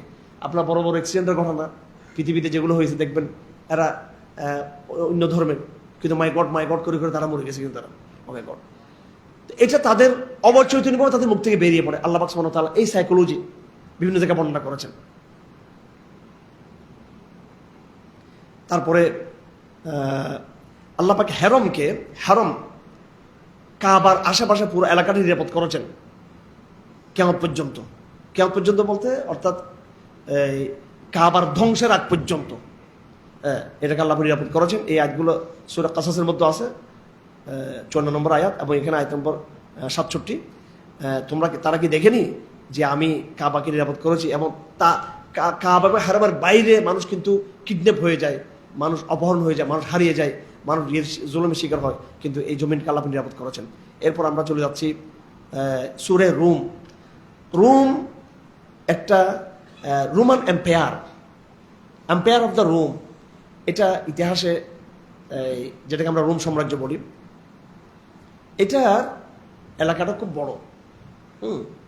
এটা একদম বর্তমান যে ইস্তাম্বুল, তুরস্ক রাজধানী কি ইস্তাম্বুল? না, হ্যাঁ ইস্তাম্বুল, কনস্টান্টিনোপল সহ পুরো তুরস্ক থেকে শুরু করে একবার আস্তে আস্তে আস্তে আস্তে ইয়ে পর্যন্ত, সিরিয়া পর্যন্ত পুরো এলাকাটা হচ্ছে এম্পায়ার অফ রোম ছিল। বড় তাদের এম্পায়ার ছিল, সাম্রাজ্য ছিল। আর তার এই কোরআন ফরস একটা ম্যাপ লাগে মসজিদে, আমার মনে হচ্ছে একটা ম্যাপ লাগাই দিই মসজিদে, যাতে বোঝানো যাতে সহজ হয়। আর ওদিকে ছিল পারস্য সাম্রাজ্য। এই দুই এম্পায়ারের মধ্যে কি ছিল? লড়াই ছিল দুই এম্পায়ারের মধ্যে। মূল কনস্টান্টিনোপলটা ইসলাম বিজয় করছে অনেক পরে। হ্যাঁ, রুমিদের সাথে লড়াইটা হয়েছে। এটাকে আবার অ্যারামেটিক সিভিলাইজেশন বলা হয়। এটা কিভাবে বুঝাবো আপনাদেরকে? মানে মূল কেন্দ্রবিন্দু ছিল হলো আপনার এই তুর্কি ইস্তাম্বুল, এই অঞ্চলটুকু, এবং অর্থোডক্স খ্রিস্টানদের কিন্তু এটা ইয়ে ছিল এক সময়। এই যে প্রটেস্ট্যান্টদের তো নামগন্ধ ছিল না, এগুলো আসলে পরে, ক্যাথলিক খ্রিস্টান পরে, অর্থোডক্স এই নামগুলো পরে দেওয়া হয়েছে। তখন তো সবাই নিজেদেরকে খ্রিস্টান তারা পরিচয় দিত, এবং মূল খ্রিস্টান শক্তি প্রাণকেন্দ্র ছিল এই জায়গাটা। তো শাম, যেটা ফিলিস্তিনের যে শাম যে অঞ্চলটুকু যেদিকে আছে, এটা ছিল ওই এম্পায়ার, রোমান এম্পায়ারের, এটা ছিল এই আরব অঞ্চলের কাছাকাছি। এটা এগুলোকে আবার ইতিহাসে অ্যারামেটিক ইয়ে বলা হয়। ইসলাম যেটা বিজয় করছে সেটা তো মূল রোমে কিন্তু যাইতে পারে না, ওইটা গেছে আরো পরে, যেটা তুর্কিদের ইয়েতে পরে কি হয়েছে, বিজয় হয়েছে আমরা সবাই জানি। হ্যাঁ কি, হ্যাঁ, তো ওইটা পর অনেক পরে হয়েছে, যেটা কনস্টান্টিনোপল বিজয়ের কথা আমরা জানি। কস্তুনতুনিয়া বলে, এটা কস্তুনতুনিয়া। ইসলাম যেটা বিজয় করেছে, বাইতুল মুকাদ্দাস যেটা বিজয় করেছে, সেটা ছিল ওইটার সীমান্ত এলাকা। হ্যাঁ, বাইতুল মুকাদ্দাস বিজয় করলো, কিন্তু তাদের মূল জায়গায় কিন্তু কি করা যায় নাই, মূল রাজধানীতে কিন্তু কি করা যায় নাই, হিট করা যায় না। এটা হয়েছে আরো অনেক পরে হয়েছে। এবং রাসূলুল্লাহ সাল্লাল্লাহু আলাইহি ওয়াসাল্লাম কনস্টান্টিনোপল বিজয়কে অনেক বড় একটা সুসংবাদ হিসেবে আমাদের জন্য আলামত হিসেবে বলেছিলেন। যাই হোক, ঐতিহাসিক কথা বলতে গেলে অনেক সময় চলে যাবে। এখন একটা বড় ইয়ে চলে আসে যে মন্দের ভালো, ঠিক আছে, মন্দের ভালো ইলেকশন সময় যেটা ব্যবহার হয়েছে আর কি। আর মন্দের ভালো কোরআন যেখানে, ওখানে মন্দের ভালো, সব জায়গায় মন্দের ভালো, এটাকে এস্টাবলিশ করা যাবে? এখন পারস্যদের তুলনায় রোমানরা মন্দের ভালো। মন্দের কি ভালো? কারণ রোমানরা কি ছিল? আহলে কিতাব ছিল। খ্রিস্টান ছিল তারা। পারস্য তো অগ্নিপূজক ছিল। পারস্য কি ছিল? অগ্নিপূজক ছিল পারস্য। আমি দেখছি ওই সমস্ত অঞ্চলে, ইরান টিরান ওই অঞ্চলে সফরে দেখা গেছে এই একটা মসজিদ, একটা বলা পাইলাম খুব স্মার্ট একটা ছেলে, ফার্সি। আমি বললাম যে এই মসজিদের বয়স কত? বললো যে এটা বয়স তো ৩,৫০০ বছর বয়স। প্রথম আমি খুশি, আলহামদুলিল্লাহ ৩,৫০০ বছর। কি ইসলাম বলতো ১,৫০০ বছর ইসলামের বয়স, এটা আমার ৩,৫০০ কেমন হইলো এটা? আমার দোস্ত ওর ফার্সি বসে বললাম যে ও দোস্ত তুই চেমি বই, তুই কি বলতো তুমি? এটা ৩,০০০ ৩,৫০০ বছর, এটা তো ইসলাম তো ১,৫০০ বছর, মসজিদ কেমন ৩,৫০০ বছর? তুই মৃত্যু না, আমি মৃত্যু কিছু না। পরে একটা জায়গা নিয়ে এগুলো পারস্যরা যেখানে কি করে ওই যে অগ্নি পূজা করতো, ওই যে আমাদের গ্রামে এই গরু যে একটা আছে না, ওই যে আপনার বড় যে যে এগুলোতে, হ্যাঁ ভাই আমি তো গ্রামে থাকি, এগুলো বলতে পারি না শব্দগুলো আসানো মুখ দিয়ে, যেখানে গরুর ইয়েগুলো তৈরি করা হয়, হ্যাঁ গাপলা মানে এগুলো ইয়ে দিয়ে রড সিমেন্ট দিয়ে যেটা তৈরি করা বড় করে, ওখানে একবারে মসজিদ, ওই মসজিদের সামনে রেখেছে ১,০০০ বছর আগের ওই গামলার মতো কঠিন শক্ত পাথর দিয়ে তৈরি করে এগুলো। এখানে আগুন থাকতো, এটা ছিল তাদের গির্জা, ইয়ে ছিল কি ছিল এটা তাদের উপাসনালয়। উপাসনার সামনে আগুন জ্বলতো, ওই আগুনটাকে তারা কি করতো? পূজা করতে। এখনো পর্যন্ত আছে এগুলো, এই হাজার হাজার বছর আগে নিদর্শনগুলো এখন আছে। পরবর্তীতে এই উপাসনাগুলো মসজিদে হয়ে গেছে। কি হয়ে গেছে? অর্থাৎ সে যে বলতেছে মসজিদের বয়স ৩,০০০, তার মানে এটার যে কাঠামোর বয়স হচ্ছে ৩,০০০ বছর। হ্যাঁ, এটা এর আগে কি ছিল? এটা পারস্যদের অগ্নিপূজকদের এটা উপাসনালয় ছিল। যাই হোক, এখন ইসলাম তো ইয়ের কাছাকাছি কার? খ্রিস্টান ধর্মের, ইহুদি ধর্মের, কারণ সবগুলো আহলে আসমানি গ্রন্থ। আর মুশরিকদের কাছাকাছি ছিল কি? এরাও মুশরিক, এরা মূর্তি পূজক, এরা হচ্ছে কি পূজক? হ্যাঁ, অগ্নি পূজক, কাছাকাছি। এখন কোরআনের ভবিষ্যৎবাণী, হ্যাঁ এখানে বিভিন্ন বর্ণনা আছে। হয়তো আবু বকরের সাথে সাহাবাদের সাথে কাফেরদের তর্ক হয়েছিল। একবার হঠাৎ করে পারস্যরা বিজয় লাভ করলো, রোমরা হেরে গেল, এটা নিয়ে এরা সব উৎফুল্ল হয়ে গেল। এখন দেখুন কোথায় পারস্যে কি হয়েছে না হয়েছে, রোম পারস্যের ঘটনা, এটার সাথে আমাদের দামাদের সম্পর্কটা কি? এটাকে অনেকে পাকিস্তান ভারতের ক্রিকেট খেলাকে অনেকে এখানে ইসলাম ইমানের মানে ইমান কুফরের লড়াই মানে ফেলতো আমাদের লোকরা, আমাদের প্রজন্ম।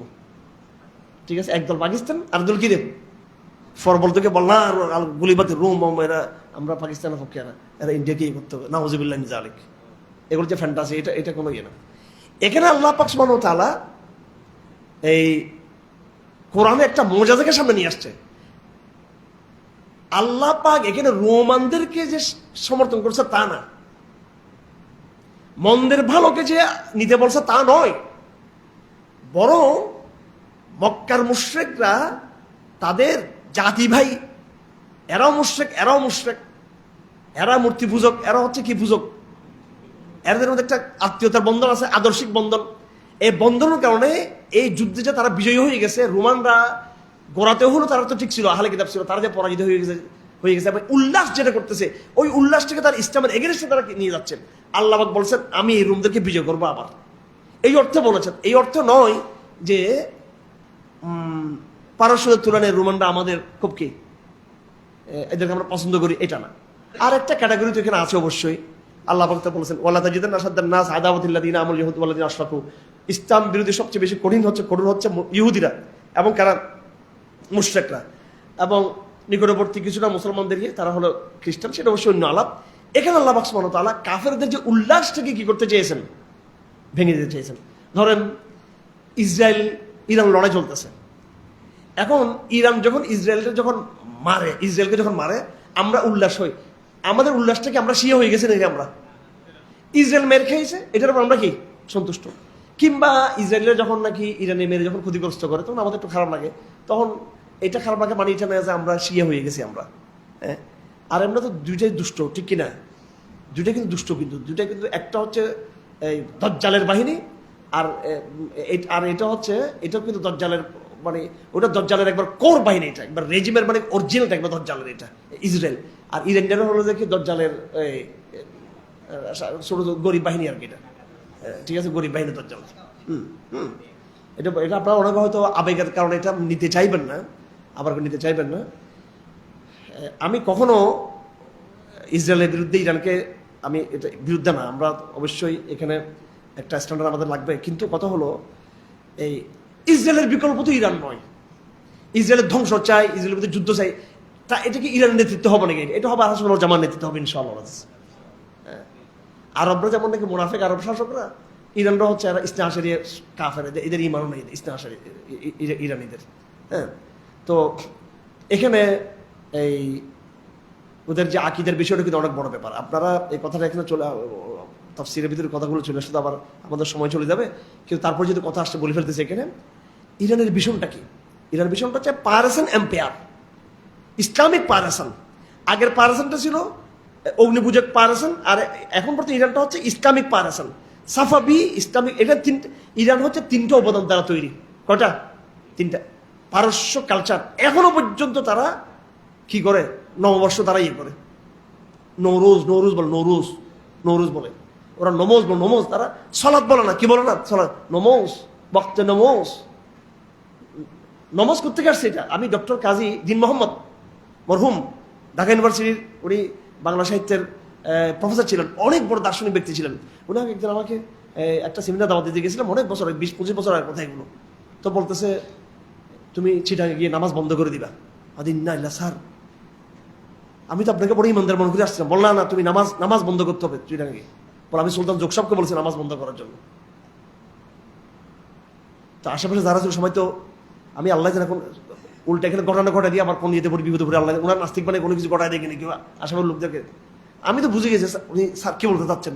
অর্থাৎ নমোজ হচ্ছে এটা একটা আকিদার শব্দ, এবাদত। এই নামাজ যেটা বলি এটা ইরানের নামাজ, এটা এই জন্য সলাৎ বলাটা উত্তম, ঠিক আছে। আবার এটা আরেক গন্ডগোল শুরু করে যে নামাজ বলবে সেটা কুফরি শব্দ, আহ্লাদ কিছু পাইছে, এত কট্টর।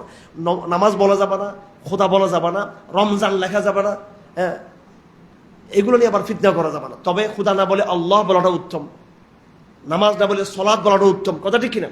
আচ্ছা, তো ইরানিরা হচ্ছে তিনটে উপাদান দ্বারা তৈরি। একটা হলো পারস্য সংস্কৃতি,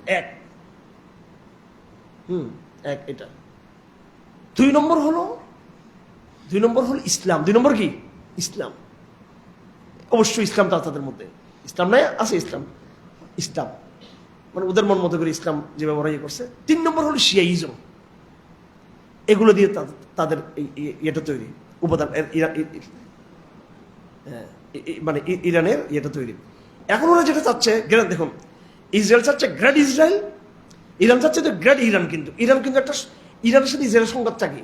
ইরানের সাথে ইসরায়েল সংঘাতটা কিন্তু শুধু ইসলামের কারণে না, কিন্তু ইরানের সাথে শুধু ইসলামের কারণে, ইরানের সাথে ইসরায়েল সংঘাতটা জাতীয়তাবাদী কারণেও, যে ওরা ইসরায়েল ইহুদি, আমরা হচ্ছে কি পারসান। এই জন্য ইরান যেমন এক চোখে ইহুদেরকে ঘৃণা করে, ইরান বরাবরই আরেক চোখে কিন্তু আরবদেরকে কিন্তু ইরান কি করে, ঘৃণা করে। আমি নিউজ লেটার, ইরান এমবেসির বই পড়ি। আমি যখন কি বলতাম, আমি যখন একবার নাবালেগ ছিলাম তখন থেকে পড়ি আমি Iran embassy, Iran news letter. তখন আমি আবার তখন ইরাকের কুয়েত যুদ্ধের সময় ইরানের পক্ষে ছিলাম, তখন ছোট বাচ্চা ছিলাম, ক্লাস 2-3 পড়তাম। এই বারান্দার মধ্যে বসে ক্লাস 2 পড়ছি আমি, এখানে বারান্দায় বসে। কয় বছর আগে চিন্তা করেন এগুলো, 1982-83-84 সালের গল্প করতেছি এগুলো।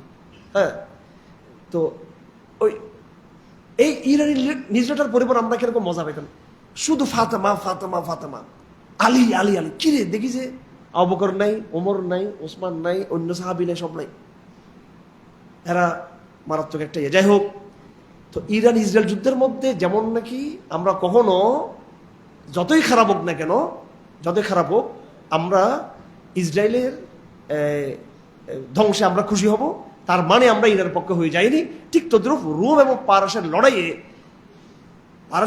কোরআন যে বলতেছে যে কয়েক বছরের মধ্যে 7 থেকে 9 বছরের ভিতরেই আবার রোমানরা বিজয়ী হবে। এটা বলে রোমানদের পক্ষে যাওয়া নয়, বরং এটা হলো কোরআন একটা মুআজিজার ঘোষণা দেওয়া। এবং মক্কার লোকটা যে উৎফুল্ল হয়ে গেছে, কি হয়ে গেছে, তারা খুশি হয়ে গেছে। এই খুশিটার বিরোধিতা করা, তাদের বিরোধিতা করা, যে না, তোমাদের এই আনন্দের কোনো কারণ নেই। তো এই আয়াতের মাধ্যমে আলিফ লাম মিম গুলিবাতির রুম ফি আদনাল আরদ হুম বা'দা গলাবিহিম সায়াগলিবুন ফি বিদ'i সিনিন। কোরআনের ভাষাগুলো দেখেন, কিন্তু এটা 3 বছর হতে পারে, 4 বছর হতে পারে, 7 বছর হতে পারে, 9 বছরও হতে পারে। 3 বছরে কিন্তু বিজয়টা হয় না, তাদের কিন্তু বিজয়টা আরো অনেক বছর পর, 7, 8, 9 বছর পরে গিয়ে এই বিজয়টা হয়েছে। কাদের? রোমানদের বিজয়টা হয়েছে। তো কোরআনের বাণী সত্য প্রমাণিত হয়েছে। এই সূরার মাধ্যমে কোরআন একটা মুআজিজা প্রকাশিত হয়। সূরা রুমের মধ্যে আল্লাহ পাক সুবহানাহু ওয়া তাআলা তার নিদর্শন অনেক বয়ান দিয়েছেন এখানে।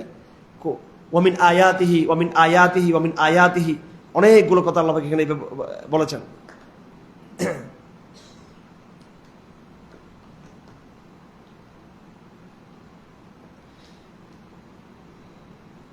বুঝছেন? কোরআনে কারীম মেসাল ওয়ালাহুল মাসালু আলা ফিস সামাওয়াতি ওয়াল আরদ, আসমান জমিনে আল্লাহর প্রতিচ্ছবি রয়েছে, আল্লাহ পাকের, আল্লাহর ক্ষমতার প্রতিচ্ছবি, আল্লাহর শক্তির নিদর্শন রয়েছে। দারাবা লাকুম মাসালাম মিন আনফুসিকুম, এবং তোমাদের মধ্যে আল্লাহ শক্তির প্রতিচ্ছবি রয়েছে। আয়াতে আফাকি, আয়াতে আনফুসি বলা হয় আল্লাহকে, যেটা দুটো নিদর্শন। কয়টা নিদর্শন? দুটা। একটা হচ্ছে জাগতিক নিদর্শন, আরটা হচ্ছে মানবিক নিদর্শন। হ্যাঁ, মানুষ নিজেকে যদি চিন্তা করে আল্লাহর শক্তির প্রতিচ্ছবি এখানে পাবে। আবার মানুষ যখন দেখি, মানুষ নিজেকে বাদ দিয়ে যখন জগৎকে যখন দেখবে, এটাকে বলে আয়াতে আন আফাকি, জাগতিক নিদর্শন। এটাও কিন্তু নিদর্শন। এটাকে আল্লাহ বলছেন মাসাল, মাসাল শব্দ নিয়ে আসছেন এখানে। এরপরে সাম্প্রদায়িকতার শব্দ। ইসলাম হচ্ছে অসাম্প্রদায়িক একটা নাম। ফাকিমু ওয়াজহাকা লিদ-দীন হানিফা ফিতরাতাল্লাহি আল্লাতী ফাতারান নাস আলাইহা লা তাবদীলা লিখালকিল্লাহ। ইসলাম বলেন, ইসলাম, দ্বীন, ফিতরত, নেচার, এগুলো এক জিনিস। ইসলামটাকে এটাকে ইভেন্ট দিয়ে বোঝানো যাবে না। হ্যাঁ, এটাকে ট্যাবু দিয়ে বোঝানো যাবে না। এটা কোনো ট্যাবু না। ইসলাম কোনো বাহ্যিক কোনো ফাংশন না। ইসলাম এটা কোনো অ্যাক্টিভিজম না। ইসলাম হচ্ছে একটা ন্যাচারাল, একদম মানবের একবারে মানবিক, এর মধ্যে প্রবিষ্ট একটা মানবিক একটা ডাক, মানবিক একটা প্রণোদনা, মানবিক একটা প্রবৃত্তি, মানবিক যে স্রষ্টাকে ডাকে, এটা হচ্ছে ইসলাম। এটাকে বলে ফিতরা। এটাকে কি বলা হয়? ফিতরা। এটা হচ্ছে দ্বীন। এই দ্বীনটা, ফিতরা আমার একদম ভিতরে রয়েছে, সেটাকে দ্বীন বলা হয়, এবং ওই দ্বীনটাকে কি বলা হয়? ইসলাম বলা হয়। আল্লাহ পাক বলেন মিনাল্লাযীনা ফাররাকু দীনাহুম, এই দ্বীনটাকে পরবর্তী বিভক্ত করেছে কারা? ইহুদি খ্রিস্টানরা। পর নাম হয়ে গেল ইহুদিজম, বুদ্ধিজম, হিন্দুইজম, খ্রিস্টানিজম। আমরা কিন্তু কোনো টিজম, আরবিজম, মোহাম্মদিজম বলে আমরা এদেরকে মোহাম্মদিস্ট বলি। ওরা বুদ্ধিস্ট, আমরা কিন্তু মোহাম্মদিস্ট বলি না। ওরা কিন্তু খ্রিস্টান, একটা প্রতীককে বলে। ওরা জিউস, ওরা ইহুদি। প্রত্যেকেই এক একটা কবিলা, এক একটা নাম, এক একটা ব্যক্তিকে নিয়ে তারা তাদের জাতিতে পরিচয়। আমরা কি বলি? আমরা মুসলিম। এটা না কোনো ব্যক্তি, না কোনো অঞ্চল, না কোনো কিছু প্রতীকের নাম। এটা এমন একটা নাম যেটা কেউ ভাঙতে পারবে না। এটা একদম যেটা মানুষের সত্তার মধ্যে যেটা কি লুকায়িত আছে ফিতরার নামে, আবার যেটা ঐতিহাসিকভাবে যেটা ইউনিভার্সাল, হিস্ট্রিক্যালি এটা একটা ইউনিভার্সাল একটা ব্যাপার ইসলাম। আল্লাহ ওই কথা বলেছেন ফিতরত ফাকিম ওয়াজহাকা লিদ-দীন হানিফা, তুমি দ্বীনের দিকে তুমি মুতাওয়াজ্জিহ হও, ওইদিকে তোমার দীক্ষা করো। এটা একদম হানিফা, এটা সুজা। ফিতরাতাল্লাহি আল্লাতী ফাতারান নাস আলাইহা, হানিফা মানে এটা শিরিক থেকে এটা দূরে। এটা লা তাবদীলা লিখালকিল্লাহ, আল্লাহর এই নেচার কখনো পরিবর্তন হবে না। এই বয়ানটা আল্লাহ পাক দিয়েছেন। তারপর আল্লাহ পাক সুবহানাহু ওয়া তাআলা আরো কথা এখানে বলেছেন, মানুষের একটা সাইকোলজি হলো মানুষ মুসিবতে পড়লে আল্লাহকে ডাকে, আবার বিপদ কেটে গেলে আল্লাহকে ভুলে যায়। এ কথা আল্লাহ পাক নিয়ে আসছেন এখানে আয়াত নম্বর 73। এই কথা অনেক আয়াতের মধ্যে আল্লাহ পাক গিয়েছেন, আল্লাহ পাক বলেছেন অনেক কথা। এরপর অর্থনীতির আলাপ আসছে, সূরা রুমের মধ্যে অর্থনীতির আলাপ আসছে। অর্থনীতির মধ্যে আল্লাহ পাক রেবাকে ইগনোর করেছেন, সুদকে ইগনোর করেছেন। আপনারা তো কোরআন শরীফ ধরেন, এমনি বসে আছেন। এই 10 দিনে কোরআন শরীফ শিখতে হবে। এগুলো তো আমি এই বক করে আমি তো দুনিয়া থেকে চলেই যাবো গা, কিন্তু এই জাতিরে কোরআন শিখিতে পারতেছি না। কোরআন নেই। এই জাতি ওই যে রিলিজ দেখতে দেখতে, ওই যে এখন এখান থেকে গিয়ে দেখবে যে ইরানে ক্ষেপণাস্ত্র কোথায় মারছে, এটা দেখবে এখন। এগুলো এই হচ্ছে তাদের ইমানের অবস্থা। এগুলো আর তারপরে আর যেগুলো দেখে আর গাগডুম বাগডুম, এই আমাদের জিহাদটা হয়ে গেছে, এই অনলাইন যে হয়ে গেছে। কোরআনে কোথায় কি আছে, কোথায় কি আছে, কোথায় কি আছে? সূরা রুম আয়াত নম্বর এখানে কি আয়াত নম্বর হলো 37, 38, 39। হ্যাঁ, এগুলো সবগুলো অর্থনীতির আয়াত। আল্লাহ পাক রেবাকে ইগনোর করেছেন, আর দানশীলতাকে কি করেছেন? এটাকে প্রমোট করেছেন। একটু অ্যাটেনশন, খুব কেয়ারফুল। আধুনিক অর্থনীতির মধ্যে দানশীলতাকে অবজ্ঞা করা হয়। দানশীলতা এটা কোনো অর্থনীতি না, নাউজুবিল্লাহ। মানে শুধু বিজনেস, এবং যে যত পুঁজিবাদ, যে যত পুঁজি অর্জন করতে পারবেন, ক্যাপিটাল করতে পারবেন, এবং যে যত সুদ দিতে পারবেন, সুদ, ইন্টারেস্ট, এটা অর্থনৈতিক কর্ম। পুঁজি এটা অর্থনৈতিক কর্ম, ব্যবসা অর্থনৈতিক কর্ম। সেবাকে, আধুনিক অর্থনীতি সেবাকে প্রত্যাখ্যান করা। আমি অর্থনীতির টিচার, আপনি অর্থনীতির মধ্যে কোনো থেকে সেবা দেখবেন না। আপনি আমাদের অর্থনীতি বইয়ের মধ্যে, হ্যাঁ, আমি ওখানে ইনশাল্লাহ, আমি তো এত কেমন ঢুকছি, নাহলে আমি কিন্তু শিক্ষামন্ত্রীর সাথে দেখা করার কথা ছিলাম আজকে কালকে, খুবই খুব শীঘ্রই পরিষ্কার ইনশাল্লাহ আমরা আমাদের ফর্মুলাগুলো তুলে ধরবো ইনশাআল্লাহ আজিজ। এই রাষ্ট্রকে ঠিক হতে হবে। এখন তারিক যেসব সেদিন আমাদের ইফতার মাহফিলে তো খুব সুন্দর কথা বলেছেন জাকাত নিয়ে, ওনার দেখলাম যে একটা ভালো অনুভূতি দেখলাম জাকাত এর উপরে। এখন দেখা যাক সেটাকে ম্যানেজমেন্ট কিভাবে হয়, এটা আমাদের পক্ষে যতটুকু সহজ আমরা করবো ইনশাআল্লাহ আজিজ। তো সাথে শিক্ষা, অর্থনীতি বইগুলো চেঞ্জ করতে হবে। অর্থনীতির বইয়ের মধ্যে যাবতীয় আলাপ এখানে আছে, কিন্তু কোরআনে কারিমে বারবার বলতেছে অর্থনীতির মূল্য হলো ইনফাক, ইনফাক, দান করা, দান করা, দান করা, দান করা। এই দানশীলতা আমাদের অর্থনীতিতে নাই। এটা আল্লাহ সূরা রুমের মধ্যে আল্লাহ পাক আলোচনা করেছেন।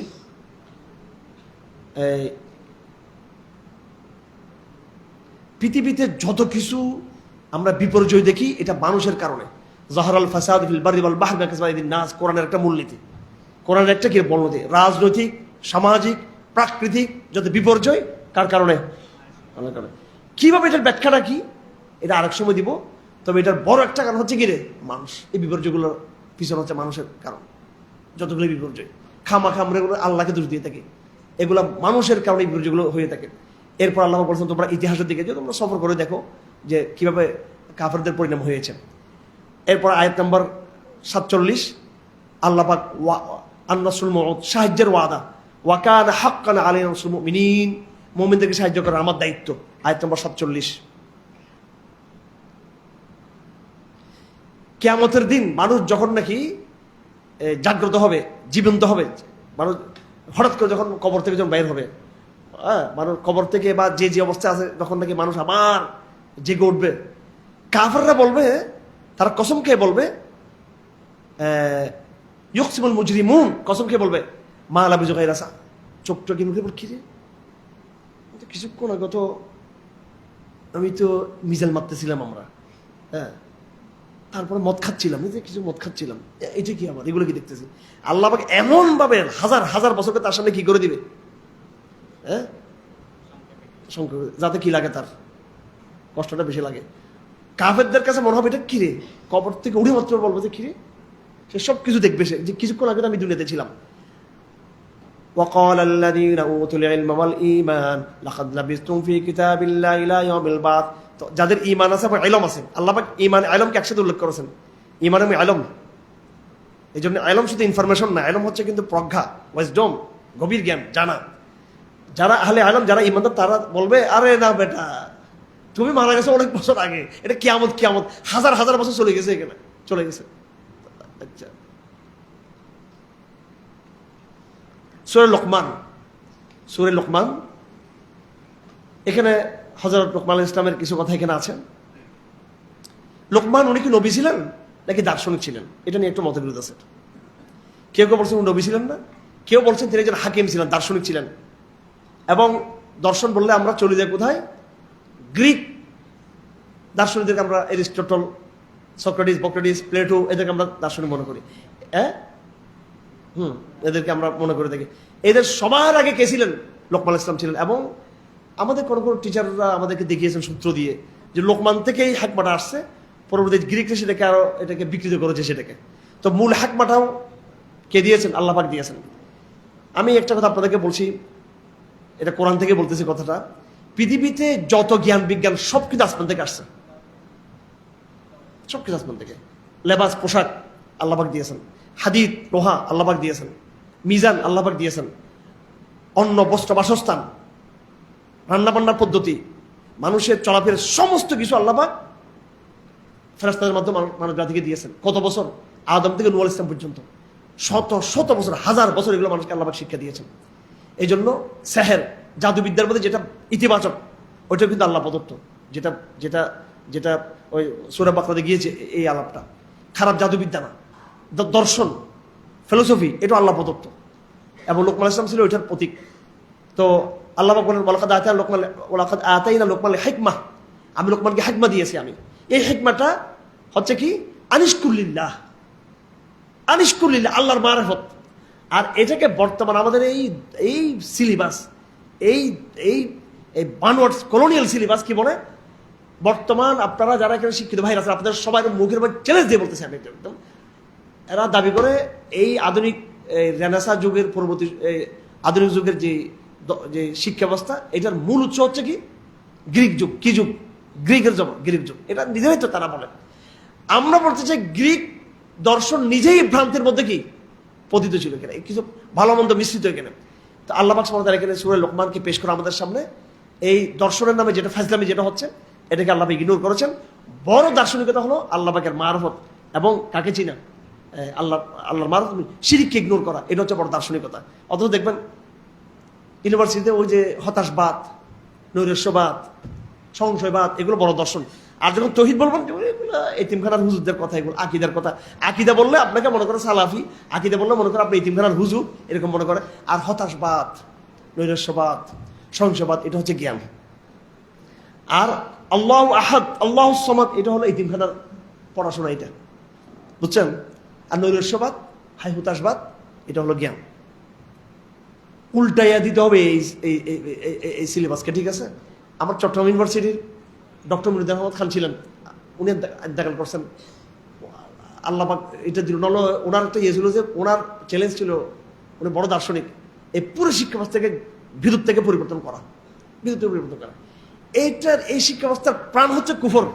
এই শিক্ষা ব্যবস্থা আমি আমার একদম ভালো মতো জেনে শুনে বলতেছি। অর্থনীতি সাবজেক্ট বলেন, সমাজ বিজ্ঞান বলেন, ইতিহাস বলেন, ভূগোল বলেন, বিজ্ঞান, প্রত্যেকটা সাবজেক্টের মূল হচ্ছে আল্লাহ নেই, এটা বলানো। এটা মানে ডাইরেক্ট আল্লাহ নেই এটা বলবো না, কিন্তু মেসেজটা এটাই এই সিলেবাসের। আর আল্লাহ পাক বলতেছেন এই লোকমান, সূরা লোকমান, উনি কিন্তু হাকিম ছিলেন, উনি দার্শনিক ছিলেন।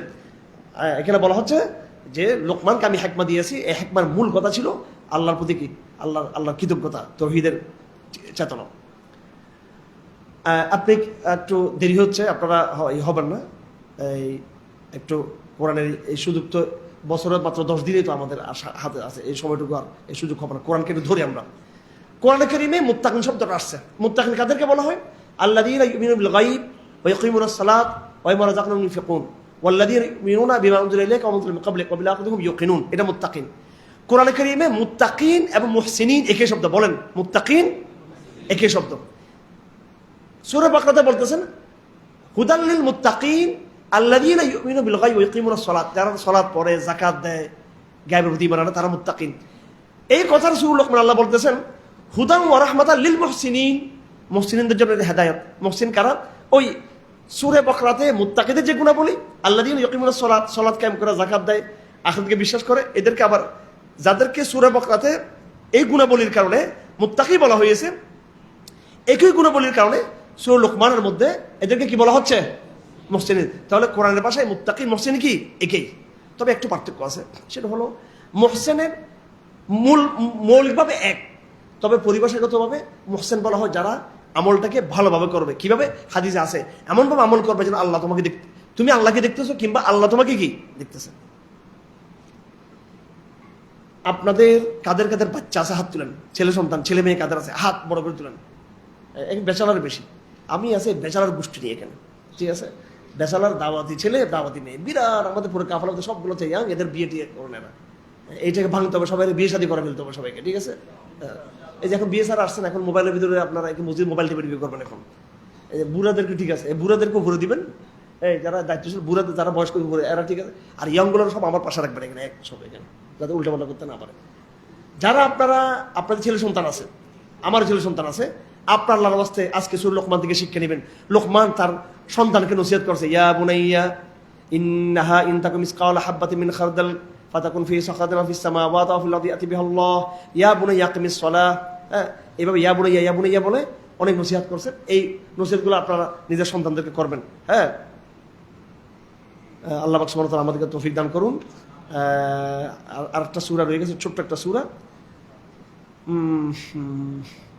সূরা লোকমান আমরা ভালো করে দেখে নিব। গায়েবের কয়েকটা জিনিস বলে, বড় ঐতিহাসিক কয়েকটা বিষয় আল্লাহ পাক চ্যালেঞ্জ দিয়ে সূরা শেষ করেছেন, যে কিয়ামত কবে তোমরা জানবা না, বৃষ্টি কবে তোমরা বলতে পারবা না, রেহেমের ভিতর কি আছে সেটা তোমরা বলতে পারবা না। বলবো তো না, পরীক্ষা করতে বুঝি, নারীরা পুরুষ, ছেলে মেয়ে আমরা জানি। ছেলে মেয়ে জানো তো কোনো সময় জানো? শুরু থেকে জানো নাকি? শুরু দিয়ে জানে? যখন কি হয়, কি কনসিপ্ট যখন করে তখন জানে, তখন বলতে পারে। এটা একটা পর্যায়ে পরে গিয়ে বলতে পারে। আচ্ছা, তারপরে আগামীকালকে রিজিক কার কেউ জানে না, বল না কেন, আমরা তো চাকরি করি, জানবো না কেন? চাকরি আছে না, চাকরি যাওয়া, চাকরি স্থল পৌঁছার পর নিশ্চয়তা আছে। হ্যাঁ, এই যে বাংলাদেশে যে এখন জ্বালানি সংকটে পড়ে গেছে, কেউ কল্পনা করছে? এই গভর্নমেন্ট কল্পনা করছে? এই গভর্নমেন্ট কল্পনা করছে একটা সংকটে পড়ে গেল? যদি এই ট্রান্সপোর্টের সমস্যা না থাকতো, আমাদের এখানে মুসল্লি কত শত অবস্থা ইয়ে হয়ে যেত, পুরো বাংলাদেশ থেকে ঝাঁপিয়ে পড়তো এখানে। ওই যে ট্রান্সপোর্ট, তেলের সমস্যা, জ্বালানির সমস্যা সারছে নাকি এটা? হ্যাঁ, তো এখন এই যে মানুষ রিজিক, আপনি বলতে পারবেন কোন সময় কি বিপদে পড়ে যাবেন, বলতে পারবেন না। তারপরে কার মৃত্যু কোথায় হবে, কোন জায়গায়, এটা বলতে পারবেন না। আল্লাহ পাক এগুলা বলেছেন এই সূরা লোকমানের শেষে। তারপরে সূরা সেজদা আমাদের সামনে আছে, এখানটা সেজদার এখানে একটা আয়াত আছে। আমি আজকে যেটা বলবো, আমার ভাইয়েরা যারা আমরা আজকে ইতিকাফ করতে আসছি, আমরা সবাই সবকতের পেতে আসছি। কেমন সবকতের পেতে আসছি? আপনাদের সম্পর্কে আয়াত এখানে বলা হয়েছে, এটা আয়াতে সেজদা। এটা কি আয়াতে সেজদা? আমি পড়তেছি না, কারণ আমি পড়লে লাইভে পুরো দুনিয়া থেকে সবাইকে সেজদা আদায় করতে হবে, কারণ এটা লাইভ চলতেছে এখন, আপনাদের সেজদা দিতে হবে। তো এখন আমি আয়াতে সেজদা পড়বো না। তবে আল্লাহ পাক ইমানদারদের কথা বলেছেন, আমি তরজমাটা পড়বো, আয়াতটা পড়তেছি না, যেহেতু সেজদা আছে সেজন্য। আল্লাহ পাক বলছেন ইমানদারদের কথা, যে ওরা হচ্ছে তারাই আল্লাহর স্মরণ যখন আসে তখন তারা সেজদাতে লুটিয়ে পড়ে, সুবহানাল্লাহ, এবং তারা আল্লাহর প্রশংসা করে, তার অহংকার করে না। আর কি? তাতাজাফা জুনুবুহুম আনিল মাদাজি'i ইয়াদউনা রাব্বাহুম খাওফান ওয়া তামাআ ওয়া মিম্মা রাযাকনাহুম ইউনফিকুন। রাতের বেলায় তাদের শরীর তাদের বিছনা থেকে আলাদা হয়ে যায়, সুবহানাল্লাহ। তাদের শরীর তাদের বিছনা থেকে কি আলাদা হয়ে যায়? ইনশাআল্লাহ এখন 11টা 25, খাবার দাবার করে সবাই শুয়ে পড়বেন। 2টার পর থেকে আমরা কিয়ামুলের প্রস্তুতি নেব ইনশাআল্লাহ, ঠিক আছে? আর এটা থেকে একদম কিয়ামুলের প্রস্তুতি নেব। কিভাবে কিয়ামুল করবো? কিয়ামুলের আরব দেশে তো জমাতবদ্ধ পাওয়া হয়। হোসেন আহমদ রহমতুল্লাহ আলাইহি ওলামাদের মধ্যে উনিও রমজান মাসে কিয়ামুলের পক্ষে ছিলেন, কিন্তু বেশিরভাগ ওলামায়ে কেরাম, হানিফি ওলামায়ে কেরাম, তারা বলে কিয়ামুলের এটা প্রাইভেট আমল, রমজানও এটা কোনো জমাতবদ্ধ করার দরকার নেই। তবে তাহাজ্জুদের নামাজ একটা ছাড় আছে। কি? কেউ তাহাজ্জুদ পড়লে পিছন থেকে কি করতে পারবেন? আপনি জমাতে তার সাথে শরীক হয়ে যেতে পারবেন। রাসূলুল্লাহ সাল্লাল্লাহু আলাইহি সাল্লাম কিয়ামুল করতেছেন, আব্দুল্লাহ ইবনে আব্বাস বাচ্চা পোলা হলে কি হবে? এটা ছিল জাল, এটা বেশি মেধাবী ছিল। কি ছিল এটা? বেশি মেধাবী ছিল। সুবহানাল্লাহ, সুবহানাল্লাহ। রাসূল ইস্তিনজা গেছেন, আস্তে করে কি নিয়ে হাজির? হ্যাঁ, ইস্তিনজার সরঞ্জাম নিয়ে হাজির দিছে। রাসূলুল্লাহ দোয়া করে, বেশি মেধাবী ছিলেন। রাসূলুল্লাহ ওনার স্ত্রীর সাথে ঘুমিয়েছেন। মাইমুনা ছিল খালু আব্দুল্লাহ ইবনে আব্বাস, লম্বা ছিল বালিশ। ওনার স্বামী স্ত্রী এক পাশে শুয়েছেন, আর বাচ্চা পোলাটা কোন দিকে শুয়েছে? হ্যাঁ, এদিকে, মাথা এদিকে দিয়েছে, ওনারা এদিকে। খালু একসাথে, একে বালিশের মধ্যে দেখি ভাগিনাও আছে এখানে। এখন নামাজের সময় রাসূলুল্লাহ দাঁড়িয়ে গেছেন। কেমন আমাদের ছেলেরা তো, আরে আল্লাহ, এরা তো, এটা কেমন বৎস, কেমন ছোট ছেলে, কিন্তু কত চালাক। রাসূলুল্লাহ দাঁড়িয়ে গেছেন। রাসূলুল্লাহ যেমন খালু আব্বা, মাইমুনা হচ্ছে ওরা খালা। হ্যাঁ, তো আন্টির বাসায় বেড়াতে গেছেন, খালু দাঁড়িয়ে গেছেন নামাজে। খালু মানে কি? মুহাম্মদ রাসূলুল্লাহ সাল্লাল্লাহু আলাইহি ওয়াসাল্লাম। এই ফলাও কিন্তু উঠে গেছে। এই বেচারা বুঝলেন, ডান দিকে দাঁড়িয়ে গেছে, কোন দিকে? বাম দিকে। কোন দিকে দাঁড়িয়ে গেছে? রাসূলুল্লাহ বাম দিকে। রাসূলুল্লাহ কানটা ধরে কি করছে? রে তুই এদিকে, নামাজের মধ্যে। সুবহানাল্লাহ। উম্মতের জন্য শিক্ষা, উম্মতের জন্য কি শিক্ষা? পুরো তাহাজ্জুদের সিস্টেম আব্দুল্লাহ ইবনে আব্বাস আমাদেরকে শিখিয়ে দিয়েছেন। কেমন? আমি আপনাকে আগেও বলেছি, তাহাজ্জুদের সময় উঠে প্রথমে আমরা কি করবো? মিসওয়াক। প্রথমে কি করবো? মিসওয়াক করবো। প্রথম মিসওয়াক, অনেক ভালো করে মিসওয়াক করবেন, তাজা মিসওয়াক করবেন। কি করবেন? তাজা মিসওয়াক করবেন। একবার মিসওয়াক কিনবেন এখান থেকে। হ্যাঁ, এই তো মিসওয়াক হলে এখন ভালোই হয়ে যাবে। হোক, সমস্যা কি? হলো হোক, হালাল হোক, বেশি করে মিসওয়াক করবেন, তাজা মিসওয়াক করবেন এখান থেকে। আমারও ভালো লাগে, একটা দুটো হাত দিয়ে দিবেন। যাক, এখন এই প্রথম হচ্ছে মিসওয়াক। ভালো করে মিসওয়াক করবেন। মিসওয়াক কেমনে করে? শুধু খালি দাঁত নাকি? রাসূল ইসলাম ও করতেন, কপ বের করতেন, গলার ভিতরে দিবেন, গলা কাশ সব বের করবেন, এভাবে মাড়ির মধ্যে দিবেন, মাড়ি দাঁত সব থেকে মিসওয়াক করবেন। তারপর উজু করবেন। তারপর কি? উজু করবেন সুন্দর মতো, ভালোভাবে, সময় নিয়ে, পানি কম খরচ করে, কিন্তু ইতমিনানের সাথে উজু করবেন। তারপর কি করবেন? তারপরে যেটা করবেন সেটা হলো আকাশের দিকে তাকিয়ে এই দোয়াটা পড়বেন, আউযু বিল্লাহি মিনাশ শাইতানির রাজিম, বিসমিল্লাহির রহমানির রহিম, ইন্না ফি খালকিস সামাওয়াতি ওয়াল আরদি ওয়াখতিলাফিল লাইলি ওয়ান নাহার লাআয়াতিল লিউলিল আলবাব আল্লাযীনা ইয়াযকুরুনাল্লাহা কিয়ামান ওয়া qu'udan ওয়া আলা জুনুবিহিম ওয়া ইয়াতাফাক্কারুনা ফি খালকিস সামাওয়াতি ওয়াল আরদ রব্বানা মা খালাকতা